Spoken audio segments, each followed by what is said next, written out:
the real game is beyond that, and that involves modern defense strategy. That's probably the most important principle for the company as we founded it 10 years ago, and that's the observation that this is an economic problem. It all comes down to the cost of the attack and the cost of defense, as we all know in security, and that's in a defensive position, that's a difficult place to be. It's one that you don't have that advantage. And so a lot of what we built, both from an algorithm technology perspective, process, customers, and collaboration with law enforcement, is designed to increase the cost of attack using deception, collective protection, some cases collective disruption, making collaboration with law enforcement simple, easy, accessible when our customers want to do that.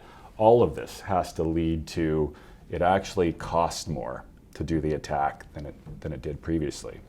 In security today, we're essentially playing a losing battle. We're playing defense only, waiting for the next attack. It's like playing against the house in Vegas. We all know if we play long enough, we will lose, right? And they have a 1% advantage. And so the strategy has to be different in defensive security for problems like this. So this modern defense strategy has the two elements: make it more expensive to attack and less expensive to defend.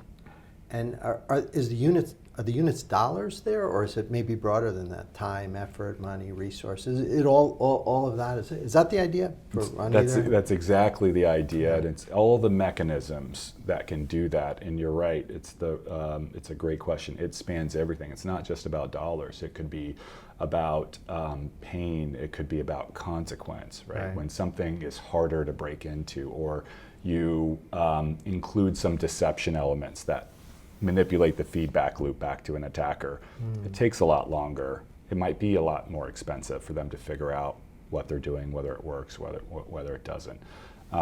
In some cases, we have even policies built into our policy engine to give misinformation, maybe feedback bad data when we know it's a bot, let them think that they've succeeded, etc.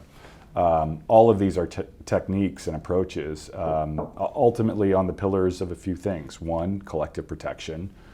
Two, global intelligence and visibility, and having that purview across the internet is critical. And three, changing the economics, the cost of the attack, and everything that we can do there. And so we'll go as far as to do disruptions and takedowns. Sometimes we'll put together private companies. We've done that with folks like Google and Amazon and others, and sometimes we'll do it with law enforcement if we can have an impact to support them in actually enforcing the consequences, because that's obviously their approach to the problem. That's very